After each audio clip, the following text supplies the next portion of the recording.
last few minutes, the Shadow Health Secretary, Heidi Alexander, has tweeted that she will quit. I have the letter here. This is the resignation letter from the now former Shadow Health Secretary, Heidi Alexander, the Member of Parliament for Lewisham East in South London. Effectively, she says in 5 or 6 paragraphs that Jeremy Corbyn is useless. Hilary Benn has long been a quiet critic of Jeremy Corbyn's leadership, but this morning it does look as if a full-scale coup against the Labour leader is underway. I said to him that I no longer had confidence Did you call him first? I had no longer had confidence in his leadership, and he then dismissed me from the Shadow Cabinet, which is understandable. In the last few minutes, another resignation from the Labour. Yeah, from the Shadow Cabinet. Another, we've also had the departure of Hilary Benn, of course, after telling Jeremy Corbyn that he didn't have confidence in his leadership. He was sacked. Then we had the Shadow Health Secretary, Heidi Alexander. She has gone, and now Gloria De Piero. There's clearly an organised move against Jeremy Corbyn. Just in the last few minutes, I've written to Jeremy Corbyn, the leader of the Labour Party, with my resignation from the Shadow Cabinet. That letter has just gone off and will be public very shortly. Well, just 6 minutes ago, Lucy Powell, who's the Shadow Secretary of State for Education, tweeted, she said, "I've spoken to Jeremy Corbyn to tell him that with regret I'm resigning from the Shadow Cabinet." Someone people would never have heard of, Lillian Greenwood, the Shadow Transport Secretary. When I heard that she was resigning, I was quite surprised. She is seen as a loyalist. The fact that she is going makes me believe there will be many others to follow. 7 members of Labour's frontbench team have resigned.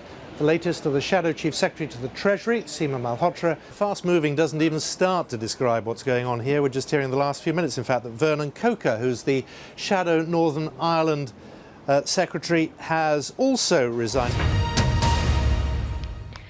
And another one goes. We've just had confirmation from the Shadow Justice Secretary, Lord Falconer's spokesman, that he has also handed in his resignation from the Shadow Cabinet. And in the last few minutes, the Shadow Attorney General, Carl Turner, has also announced his resignation. There has been another resignation from the Shadow Cabinet. This time it's Chris Bryant who's resigned as the Shadow Commons leader. Just a short statement that we have so far. He's quoted as saying, "We need someone new to unite and lead Labour." Well, here at Westminster, in the last few minutes, there are more Labour resignations. 3 Shadow Ministers resign, joining 12 colleagues who have urged Jeremy Corbyn to quit. We're told in the last few minutes Stephen Kinnock has resigned. Hello, good morning. It's Monday. It's 9 o'clock. I'm Victoria Derbyshire. Welcome to our programme. It's going to be a very busy morning.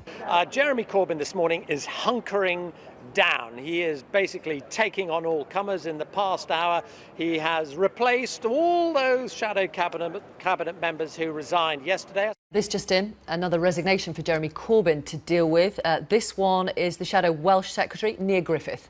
I make that 17 now from Jeremy Corbyn's top team in just over 24 hours. Just to say, another resignation has come through from a front bencher in the Labour Party. It is Roberta Blackman Woods. We're just going to talk again about the situation in the Labour Party. Just hearing that Maria Eagle has now resigned. More than 50% of the Shadow Cabinet has now resigned. We've had 3 or 4 resignations just in the last half an hour, 3/4 of an hour or so alone.